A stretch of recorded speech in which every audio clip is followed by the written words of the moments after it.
Espero que todos estén bien y que el Señor los bendiga ricamente. Esta noche vamos a estudiar la palabra de Dios. Vamos a la primera carta del apóstol Juan, primera epístola universal de San Juan, dice mi Biblia, así solemnemente. Vamos a leer solamente los 4 primeros versos. Verso primero, solamente leeremos los 4 primeros versículos en esta noche. Lo que era desde el principio, lo que hemos oído, lo que hemos visto con nuestros ojos, lo que hemos contemplado y palparon nuestras manos tocante al verbo de vida. Porque la vida fue manifestada y la hemos visto. Y testificamos y os anunciamos la vida eterna, la cual estaba con el Padre y se nos manifestó.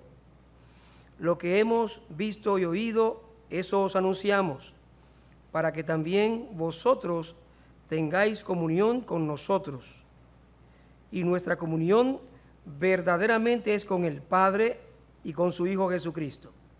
Estas cosas os escribimos para que vuestro gozo sea cumplido. Vamos a orar. Padre nuestro que estás en los cielos, en esta noche agradecemos otra vez tu bondad maravillosa para con nosotros, tus bendiciones, tu cuidado, y por permitirnos venir aquí a compartir el mensaje de tu palabra. Dirígenos para que sea de bendición para nosotros y para que este mensaje glorifique tu nombre. En el nombre santo de Cristo, vamos a orar. Padre nuestro que estás en los cielos, en esta noche agradecemos otra vez tu bondad maravillosa para con nosotros, tus bendiciones, tu cuidado, y por permitirnos venir aquí a compartir el mensaje de tu palabra. Dirígenos para que sea de bendición para nosotros y para que este mensaje glorifique tu nombre. En el nombre santo de Cristo Jesús lo pedimos y damos las gracias. Amén.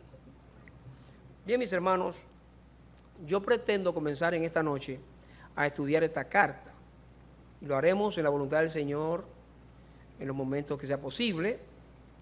Esta primera carta de Juan la estaremos considerando, pero esta noche yo quiero comenzar en una introducción breve del estudio de la carta. Lo que haremos es que vamos a mirar algunos aspectos generales sobre la palabra de Dios y algunas características de las epístolas, algunas informaciones sobre las epístolas, y luego al final vamos a enfocarnos en 1 o 2 puntos de lo que es el mensaje de la carta. Así estaremos iniciando este estudio que yo espero que sea de bendición para todos nosotros. Yo les recomiendo, yo sé que uno dice, ¿se acuerdan de lo último que dije? No. Casi nunca los hermanos se acuerdan, no nos acordamos. Pero yo les recomiendo que en su casa usted lea la carta, que la lea, la estudie. Si tiene un libro, un comentario bíblico, algún diccionario, también utilícelo, porque eso nos permite a nosotros aprovechar mejor la palabra de Dios, a desarrollarnos, a aprender y avanzar en nuestra vida cristiana. Pero mientras tanto, como les dije, en esta noche vamos a hacer una introducción sobre esta carta. Lo primero es que nosotros tenemos la palabra de Dios, la Biblia, y se dice con muchísima razón que la Biblia es el libro de los libros, con muchísima razón. La palabra de Dios es incomparable, no hay texto, no hay escrito, no hay libro que se pueda comparar con la Biblia. Ahora, una razón fundamental es que la Biblia, los creyentes, la reconocemos como la palabra autorizada de Dios. Y esto le da un carácter diferenciador con todo lo que podamos encontrar en este mundo. Este libro que tenemos aquí, aunque muchas veces la gente ha tratado de ignorarlo y desecharlo, es la palabra de Dios. Aquí está el mensaje de Dios para el mundo. Y en segundo lugar, mis hermanos queridos, la Biblia es la máxima autoridad para enseñarnos a nosotros y para guiarnos como creyentes en este mundo. Entonces, es realmente muy importante, importantísima. Ahora, la Biblia no solamente es el libro de los libros, es un libro, sino que además es una biblioteca.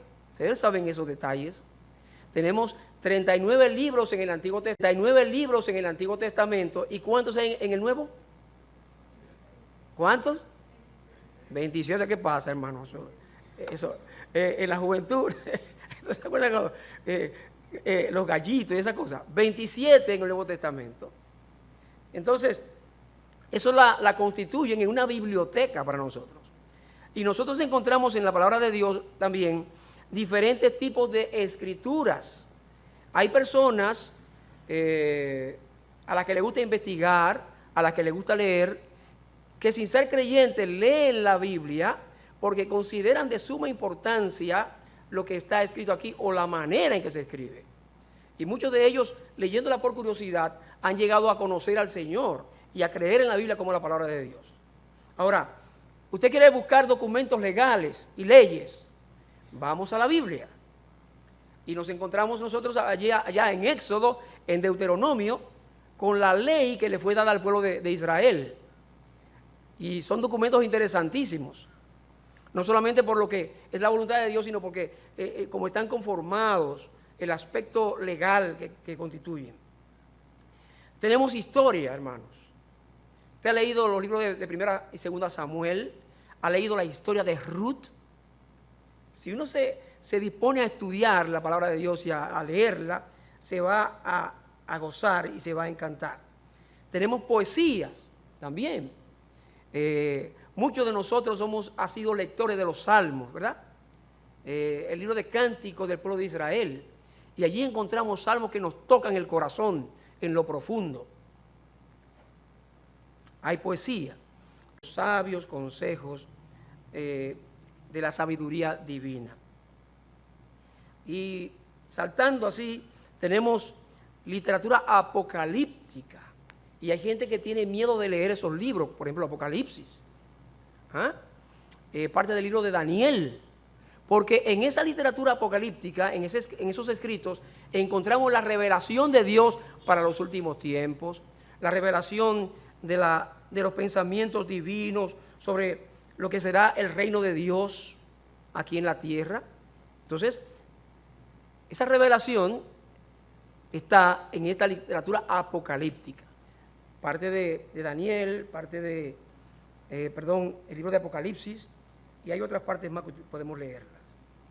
Y, para no ampliar mucho esta parte, también tenemos lo que son cartas o epístolas, que son las que más utilizamos nosotros, las cartas y las epístolas.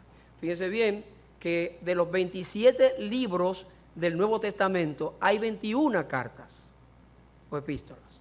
La gran mayoría son cartas y epístolas. Romanos, Efesios, las cartas de Juan, primera, segunda, tercera de Juan y otras más. Y eso vamos a estudiar, o estamos iniciando una introducción en esta noche de la primera carta de Juan. Vamos a pasar a la siguiente, por favor, a ver si... Entonces, como hemos dicho ya, vamos a estudiar esa epístola. Yo quiero que nos enfoquemos en unos minutos nada más en ver algunas características, algunas informaciones de las epístolas en sentido general. Como hemos dicho ya, vamos a estudiar esa epístola. Yo quiero que nos enfoquemos en unos minutos nada más en ver algunas características, algunas informaciones de las epístolas en sentido general. Lo primero es que las epístolas son mensajes que escribieron hombres de Dios, inspirados por el Espíritu Santo, y que están dirigidos, esos mensajes, a iglesias específicas y tratan cuestiones de doctrina y de práctica. Entonces, usted lee las epístolas y se va a encontrar esto. Hombre de Dios, el apóstol Pablo y los demás que escriben a iglesias y están señalando estos aspectos. Pero además hay cartas de estas que fueron escritas a personas, a individuos. Tenemos ahí el caso de que Timoteo, Tito, Filemón, ¿verdad? Entonces, también en esos casos se tratan temas de gran importancia. Y hay lo que se llaman cartas generales, vamos a ver un poquito más de esto más adelante, que no se escriben a una persona ni a una iglesia. Lo que nos da también a entender a nosotros, o podemos usarlo para decir que no solamente era para las iglesias en aquel tiempo, que eran para los individuos a los que menciona, sino que la palabra de Dios es para nosotros hoy también, y para los creyentes de todos los tiempos. La autoridad de esos escritos nos alcanzan a nosotros, mis hermanos. Por la gracia de Dios es así. Ahora, en cuanto a su formato, vamos con la siguiente, por favor. En cuanto a su formato, regularmente era la costumbre de la época antigua que esas cartas comenzaban con el nombre o el título del escritor. Se menciona el destinatario, a quien se envía la carta, seguía algunos saludos, el mensaje en sí, y al final el autor firmaba, ponía su nombre. Era así. Algo que debemos tener en cuenta es que en esta carta que vamos a considerar nosotros, Primera de Juan, no ocurre así. Ahí no se indica quién la escribió, no se indica quién se la escribió, tampoco, o sea, quién se la iba a enviar. Ok, eso no lo veremos aquí y hablaremos de eso más adelante. Además, la siguiente, por favor, Espinal. Gracias. Las epístolas son conocidas como documentos ocasionales. Esto se refiere a que fueron escritas para una ocasión y con un propósito específico. Es decir, tienen la intención de tratar temas para un público determinado en el momento en que se escribieron, por razones y circunstancias particulares. Vámonos a 1 Corintios, un poquito más atrás. Vamos a devolvernos un poquito aquí. 1 Corintios. Y vamos a leer en el capítulo 1 de esta carta. 1 Corintios, capítulo 1. Y vamos a leer los versículos 11 y 12. Oigan lo que dice Pablo a estos hermanos. Primero, entre vosotros contiendas. Quiero decir que cada uno de vosotros dice, yo soy de Pablo, y yo de Apolos, y yo de Cefas, y yo de Cristo. ¿Ve? Entonces, había una situación, esos hermanos se lo comunican a Pablo, y entonces Pablo interviene escribiendo esta carta a los hermanos para resolver el problema. Está escribiendo inspirado por el Espíritu Santo. Así que vemos que hay una ocasión, hay una necesidad y un momento que definen la razón de escribir esta carta. Ahorita yo les decía que aunque es así, aunque en el momento de escribirla el escritor se refería a una persona o a una iglesia y a una situación específica, la validez de ese escrito es también para nosotros. Pero no tenemos divisiones muchas veces en las comunidades cristianas, en las iglesias. No tenemos fricciones entre grupos o entre personas. Entonces, ese mensaje está vigente también para nosotros hoy, en este año 2020, hermanos.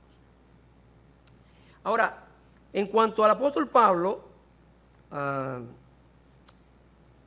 ya dijimos que él escribió la mayoría de las cartas, pero entonces, como decimos aquí, él enfrenta este problema, lo que nos demuestra la ocasión y la necesidad específica. Ahora, además de eso, las epístolas tienen una clasificación. Vamos a ver. Y esto no es algo bíblico, no es que la Biblia dice que hay que clasificarlas así, sino que para estudiarlas hay personas que han organizado de cierta manera esas epístolas. Y nos ayuda muchas veces, esta dice que hay que clasificarlas así, sino que para estudiarlas hay personas que han organizado de cierta manera esas epístolas. Y nos ayuda muchas veces esta clasificación. Entonces, miren, fíjense ustedes, están primero en la parte A las epístolas paulinas, o sea, las que escribió el apóstol ¿quién? Pablo. Y son 13. Ahora, en el caso de muchos entienden que Hebreos también fue escrito por Pablo, pero no tiene su nombre. Usted se fija en todas las cartas de Pablo, las 13 primeras cartas del Nuevo Testamento, todas dicen Pablo. Pablo solo o Pablo acompañado por Timoteo o por algún colaborador. Pero siempre señala quién es el escritor y es el apóstol Pablo. De modo que con seguridad sabemos que esas 13 epístolas o cartas fueron escritas por el apóstol Pablo. Como dije también ahorita, él utilizaba muchas veces un asistente, un secretario que escribía lo que él le dictaba. Y él ponía el saludo de su propia mano. En el caso de Gálatas, como una excepción, dice que él escribió la carta con su propia mano, pero él casi siempre usaba a un ayudante, a un asistente. Entonces, en segundo lugar están las epístolas pastorales. De esas cartas que escribió Pablo, están las llamadas pastorales. Y tenemos aquí nosotros a primera de Timoteo, segunda de Timoteo, tenemos a Tito. Estas epístolas dan instrucciones con respecto a la organización y administración de la iglesia local. Cuando queremos conocer cómo debe estar organizada una iglesia, de los ancianos y todo esto, entonces vamos a leer esas epístolas. También indican la manera de relacionarse con diferentes tipos de personas, con las personas mayores, con los jóvenes, y además cómo se debe actuar para evitar y resolver conflictos personales. Hay consejos muy importantes, sobre todo para los que buscan el liderazgo, trabajar en la obra del Señor. Y entonces, en la parte C, están las epístolas generales, universales o católicas. Ahí se menciona Santiago, primera de Pedro, segunda de Pedro, primera de Juan y Judas, esas 5. En la antigüedad, los creyentes también llamaban pastorales, universales o generales a segunda y tercera de Juan, porque muchos decían que ese nombre de la señora elegida que se le da en el principio de la segunda carta de Juan y ese nombre de Gallo posiblemente se refería a la iglesia. Es una opinión, una manera de verlo. Entonces ellos incluían también esas 2 cartas dentro de las epístolas generales o universales. Ahora bien, vamos ahora a mirar un poquito sobre esta carta de Juan, primera carta de Juan, que nosotros vamos a estudiar. Es una carta. Yo les decía hace un momentito que no se indica quién es el destinatario. Regularmente cuando usted envía una correspondencia, una carta, usted le pone a quién le va a dirigir. A veces uno se encuentra en las redes sociales que le mandan un mensaje y le dicen muchas cosas, pero a veces usted no sabe, no se identifica, o sea, no puede saber quién es la persona, por ejemplo, WhatsApp. Ve el número telefónico, pero si usted no sabe el número telefónico de quién es, me pasa con los estudiantes a mí. Me escriben algo, profesor, la tarea tal cosa, pero ¿quién me escribe? ¿Quién me habla? Regularmente cuando hacemos una carta ponemos a quién le estamos dirigiendo la carta, sea escribiéndola con papel y lápiz, o sea dirigiéndola.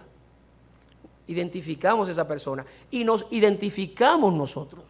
En este caso, primera de Juan no identifica ni el escritor ni tampoco identifica los destinatarios. Por eso hay algunos que dicen que eso no es una carta, que no es una epístola. Ahora, la mayoría sí entiende que es una carta. ¿Saben por qué? Por el contenido, por la manera en que se expresa el escritor. Vamos aquí, primera de Juan, capítulo 2 y versículo 1. Primera Juan 2:1. Veamos lo que dice aquí. Dice, hijitos míos, estas cosas os escribo para que no pequéis. Y si alguno hubiere pecado, abogado tenemos para con el Padre a Jesucristo el justo. No pequéis. Y si alguno hubiere pecado, abogado tenemos para con el Padre a Jesucristo el justo. Miren la manera cariñosa, amable, cercana con que escribe el que manda esta carta. Se nota que muy posiblemente él conocía a los que le estaba escribiendo. Dice, les escribo. Y hay otras características más que indican que es una carta enviada por el apóstol a hermanos a los cuales él amaba mucho. Es una carta. Aunque le falten esas partes que estamos diciendo, en su contenido es una carta a una iglesia o a varias iglesias de su tiempo. ¿Quién la escribió? Bueno, Juan el apóstol, el hijo de Zebedeo, el hermano de Jacobo, escribió esta carta. Y hay características en esta carta que presentan el corazón amoroso de este pastor, de este que escribe. Pero ustedes saben bien, mis hermanos, hemos visto ya en la historia del Evangelio que no siempre Juan fue el hombre amable y de corazón tierno, sino que él y su hermano eran llamados como los hijos del trueno. Ahora, Jesús los transformó, los cambió. Y algunos de los aspectos que resaltan en esta carta es su amor. Y habla mucho, vamos a ver que Dios es amor, vamos a ver hijitos amados y cosas así en esta carta. Hablando del corazón de este hombre. La carta fue escrita, maestros, que ponen, dicen, bueno, entre el 85 y el año 100 después de Cristo. Pero sí, se entiende que él la escribió ya al final de su vida. Algunos hablan de año 95, año 90, pero algunos llegan hasta el 85 y hasta el 100. Ahora, hay evidencias fuertes de que fue Juan el que escribió la carta, porque hay un gran parecido entre el Evangelio, el cuarto Evangelio, el Evangelio de Juan y esta carta. Y a medida que vayamos estudiando, vamos a ver cómo se relacionan muchos textos y muchas declaraciones de la carta. Pero, mientras tanto, fíjese bien lo que dice, comenzando aquí, la primera carta de Juan, verso 1. Lo que era desde el principio, lo que hemos oído, lo que hemos visto con nuestros ojos, lo que hemos contemplado y palparon nuestras manos, tocante al verbo de vida. Y usted sigue leyendo y se va a ir en pensamiento al Evangelio de Juan. En el principio era el verbo, y el verbo era con Dios, y el verbo era Dios. Y usted va a encontrar una gran similitud, un gran parecido entre lo que escribe, lo que dice el Evangelio, escrito por Juan, y también esta primera carta, que se entiende, fue escrita por él. Tanto la epístola como el Evangelio manifiestan el uso literario de contrastes. Tanto en el Evangelio como en la carta vemos que se habla de vida y de muerte. Se habla de luz y de tinieblas, que se contrastan. De modo que hay un gran parecido entre la escritura, el estilo y los pensamientos que se expresan en ambos libros de la palabra de Dios.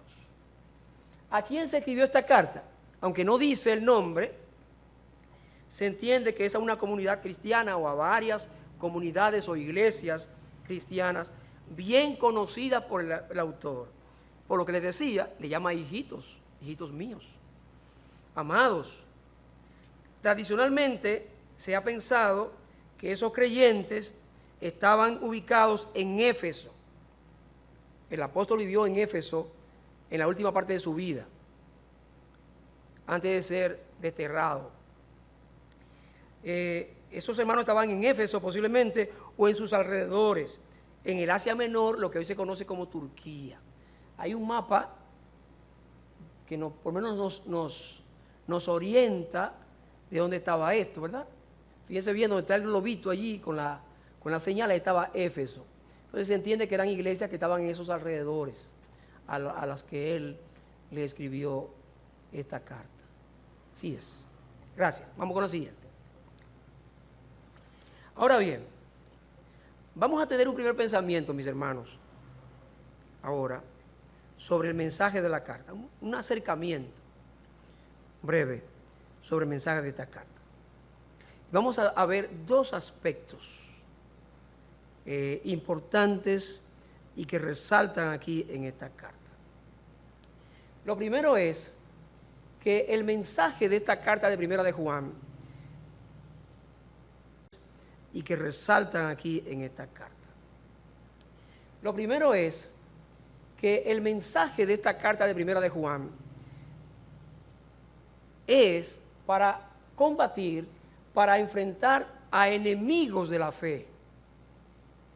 Gente que se había levantado, había entrado a las iglesias y estaba negando la fe verdadera, la doctrina que enseñaban los apóstoles.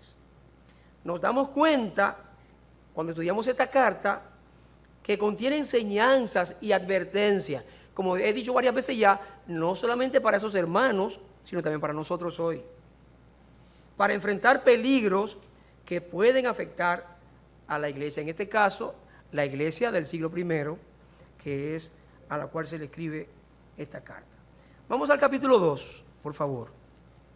Capítulo 2, verso 18.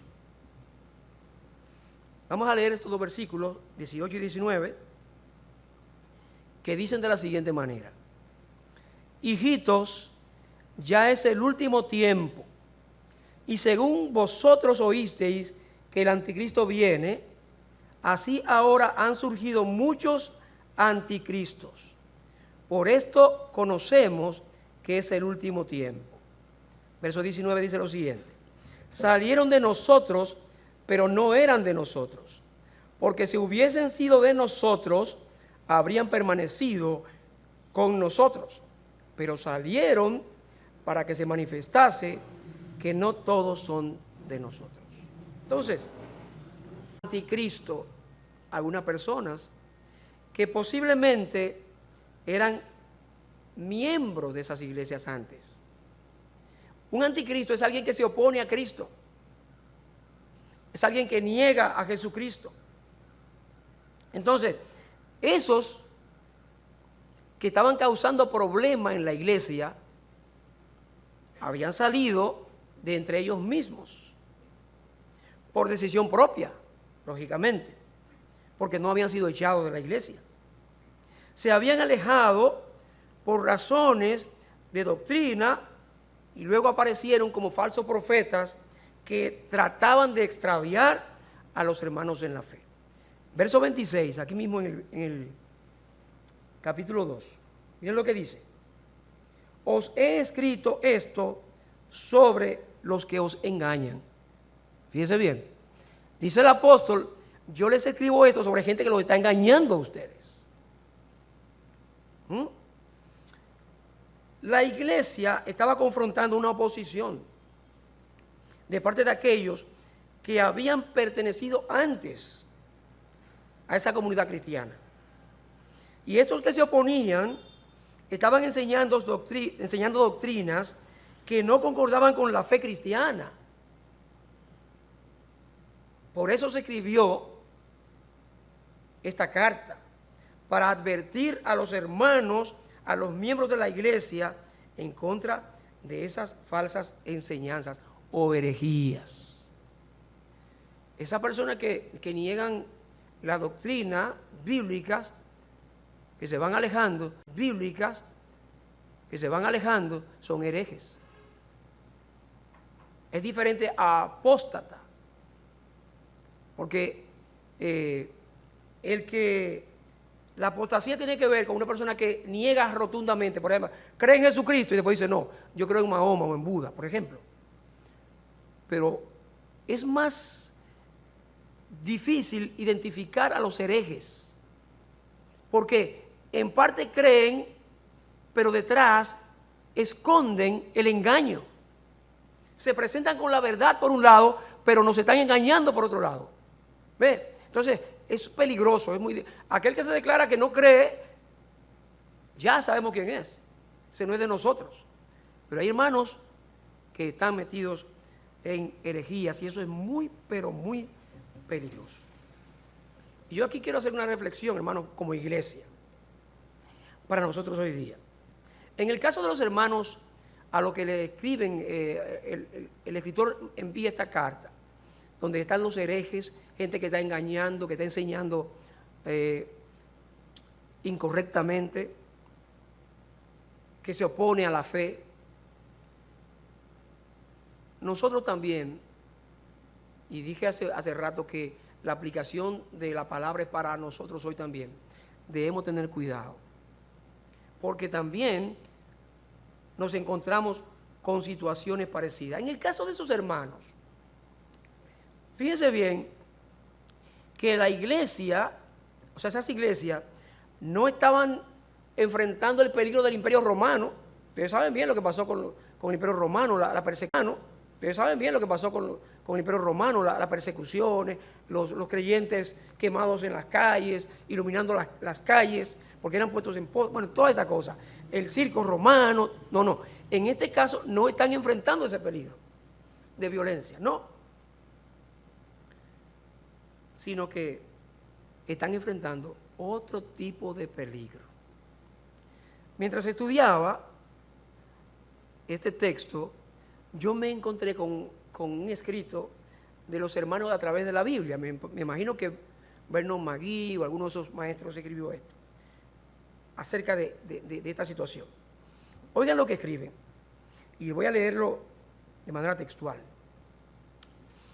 La persecución no fue la enemiga del cristianismo en ese momento.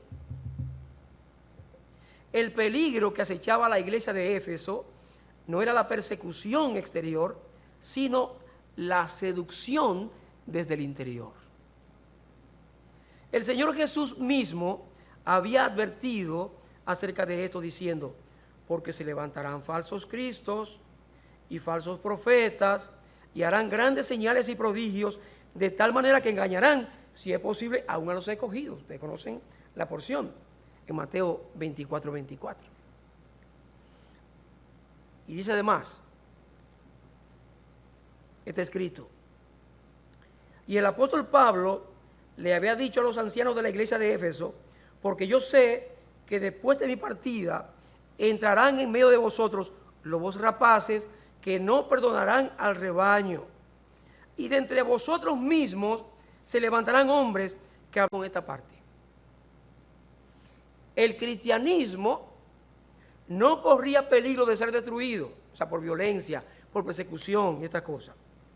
Estaba en peligro de ser cambiado. Me parece muy interesante este planteamiento. No corría el peligro de ser destruido, sino corría el peligro de ser cambiado. Se intentó mejorarlo, darle una respetabilidad intelectual y que pudiera expresarse con términos de la filosofía popular. Vamos a ver más adelante la influencia de los gnósticos y estas cosas.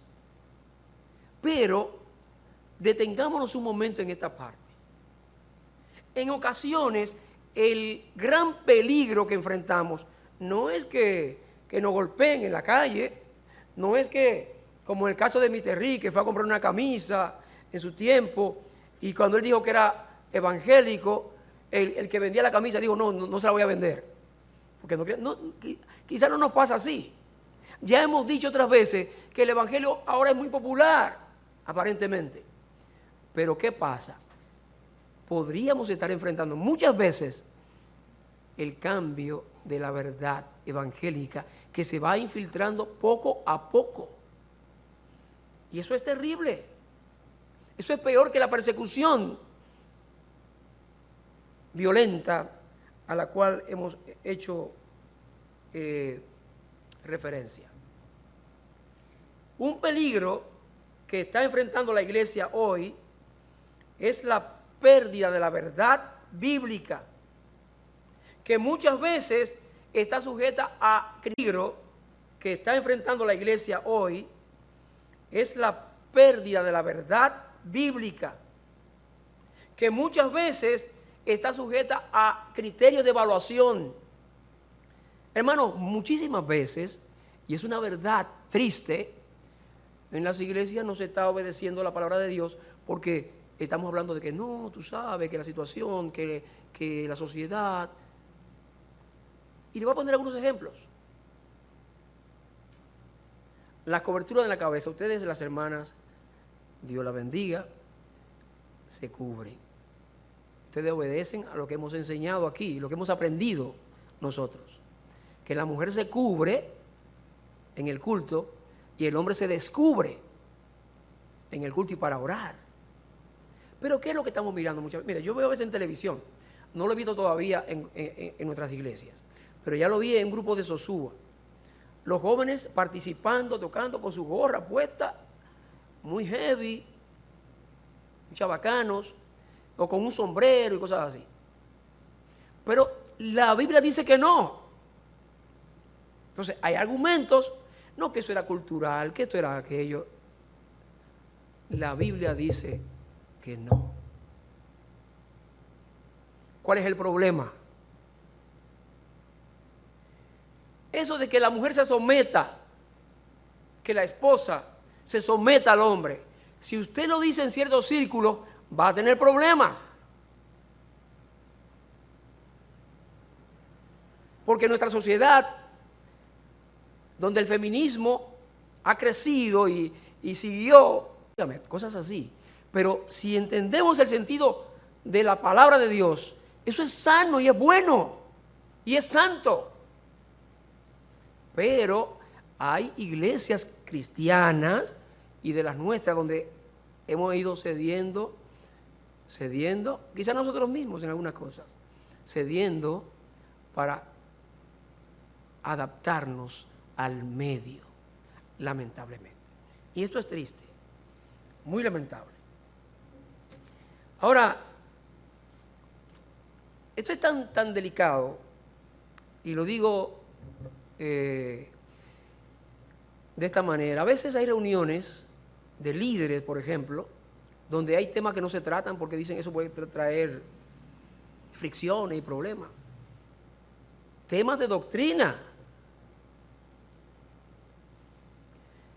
Y óigame, hay un hermano muy conocido, el hermano R.C. Sproul. Él dice en un escrito lo siguiente: vivimos en una época de crisis en materia de verdad, donde muchas iglesias ven la doctrina como algo que divide.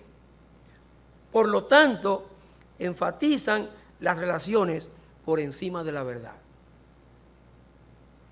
Entonces, fija, eso es muy sutil, es muy sutil. Hay que mantener la armonía, somos hermanos, pero a veces hay elementos, hay puntos donde debemos detenernos y hablar, tomando la palabra de Dios. Pero a veces se deja de lado, vamos a los congresos, vamos a cantar, y esas cosas están creciendo, minando la vida de las iglesias, lamentablemente. Hermanos, nosotros decimos que somos creyentes y decimos que amamos al Señor. Dice la palabra de Dios que sabemos que le conocemos a Él si guardamos su mandamiento, lo dice en 1 de Juan. Entonces, no hablamos de los mandamientos de Moisés, sino de la doctrina, las enseñanzas, los mandamientos para la iglesia. Entonces, en segundo lugar, ya hemos visto esa parte. Vamos al siguiente, por favor. Ya hemos dicho que la carta enfrenta a los enemigos de la fe. Pero, en último lugar, el mensaje de esta primera carta de Juan es para confirmarnos a nosotros, hermanos. Hay una parte que es para enfrentar a los enemigos, pero hay una parte que es para nosotros, para confirmarnos, para alentarnos, para ayudarnos en el crecimiento de nuestra fe. Además de enfrentar a los herejes de aquel tiempo, la carta contiene un mensaje positivo para los creyentes, para la iglesia de aquella época y también para nosotros hoy. Miren lo que dice, vamos aquí al primer capítulo de Primera de Juan y vamos a leer el verso 3 y el verso 4. Y ya con eso estamos terminando, mis hermanos. Verso 3 dice: lo que hemos visto y oído, eso os anunciamos, para que también vosotros tengáis comunión con nosotros. Y nuestra comunión verdaderamente es con el Padre y con su Hijo Jesucristo. Estas cosas os escribimos para que vuestro gozo sea cumplido. Hermanos, la palabra de Dios, la Biblia, es la que produce la verdadera comunión. Note usted que ahí el escritor está diciendo: lo que hemos visto, lo que hemos oído, eso les anunciamos. La comunión entre los hermanos, ese concepto de comunión implica no solamente estar unidos físicamente en un lugar, sino que tiene mucho que ver con participar, con compartir algo en común, que no es físico necesariamente. Eso es comunión. Y voy a ponerle un ejemplo: la cena del Señor. Aquí nos juntamos por la gracia de Dios cada domingo y lo hacemos bien al hacerlo así. Y cada semana estamos aquí para recordar al Señor en sus padecimientos. Con el pan recordamos su cuerpo que fue entregado. Con la copa o con el vino recordamos al Señor que derramó su sangre por nosotros. Y a eso le llamamos comunión. Y está bien, así es.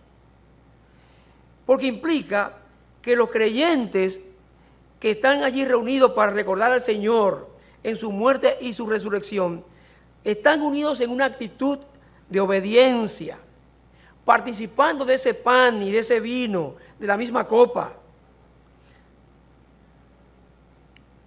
Esa sangre que fue derramada por nosotros, por todos nosotros, compartimos esa fe, mis hermanos. Le servimos al mismo Dios. Así que más que la unión física, significa para nosotros esa comunión estar unidos en espíritu delante de Dios. Es así. Porque podríamos estar aquí juntos. Miren, una de las actividades que más apreciamos aquí en la iglesia es que en diciembre, yo sé que usted no me diga que no, es así. En diciembre tenemos el famoso chocoté, ¿verdad que sí, Luis? Y eso, después del culto salimos y usted ve los amigos y los hermanos. Eso es una manera de comulgar. Pero eso no es lo más importante. Es bueno, ayuda. Quizá uno no pasa mucho tiempo en otro día, pero nos detenemos un momento para hablar con los hermanos. Eso es una bendición. Pero hermanos, la comunión verdadera está en el Señor Jesucristo, en su palabra, en obedecerle a Él. El mensaje que este escritor está anunciando produce comunión entre los creyentes. Hermanos, cuando nosotros aceptamos el mensaje de la palabra de Dios, cuando leemos la palabra, cuando la estudiamos y la practicamos, vamos a unirnos en comunión con los demás creyentes que también lo hacen. Entonces, fíjese bien que en esos versículos que hemos leído al final, versículo 3, dice aquí, para que también vosotros tengáis comunión con nosotros. Ellos tengan comunión con ellos también. Y cuando aceptamos ese mensaje, nosotros tenemos comunión con todos los creyentes. Pero sobre todas las cosas, hermanos, y lo más importante no es la comunión con los hermanos, que es buena también, gloria a Dios, pero dice aquí, nuestra comunión verdaderamente es con el Padre y con su Hijo Jesucristo.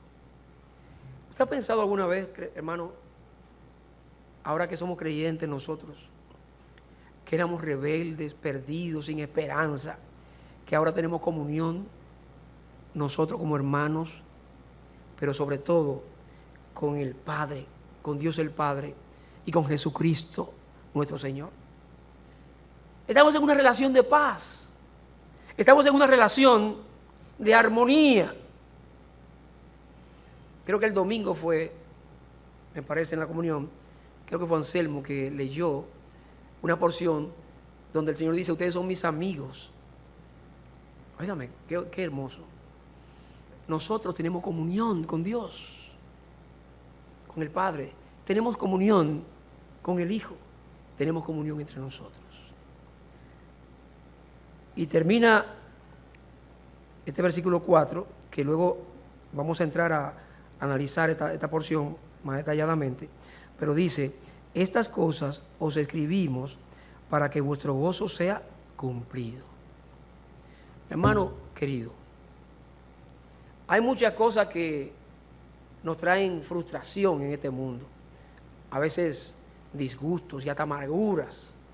Nos traen frustración en este mundo, a veces disgustos y hasta amarguras. Pero si hay algo que debe darnos gozo a nosotros como iglesia y como creyentes, es saber que tenemos comunión los unos con los otros, comunión con el Padre y comunión con su Hijo, hermano. Debemos gozarnos en esto. Esto debe impulsar nuestras vidas. Hemos sido reconciliados y ahora estamos unidos al Señor. Y unidos a Él, entonces, conociendo esta verdad va a producir gozo en nosotros, pero gozo abundante. Gozo que no solamente se queda en nosotros, sino que además alcanza a otros. Así que, mis hermanos, yo termino ya esta introducción breve de la primera carta de Juan. Recuerden que tenemos la palabra de Dios, que es el libro de los libros, que es incomparable, que es una biblioteca santa donde podemos encontrar recursos que ni nos imaginamos nosotros. Pero que además, y yo les invito, podemos estudiar las epístolas, las cartas, que son para las iglesias, que son para nosotros. En este caso, primera de Juan. Pensando en el escritor, que es el apóstol Juan, a quien se reconoce como escritor, pero además con un mensaje que nos habla de que debemos estar listos para enfrentar a los enemigos de la fe. Porque no solamente en aquel tiempo se han levantado enemigos anticristos, sino que hay gente también combatiendo la fe verdadera hoy. Y además, gozándonos al saber que nosotros tenemos comunión entre nosotros, pero además con el Padre y con el Hijo. Que el Señor nos bendiga ricamente y que su nombre sea glorificado. Y yo espero que en lo adelante, en su voluntad, si podemos seguir estudiando esta carta, ya en la próxima entrega vamos a mirar estos primeros 4 versículos de manera más detallada. Dios le bendiga. Padre Santo y bueno, gracias por tu palabra, gracias porque nos ayudas a estudiarla, nos ayudas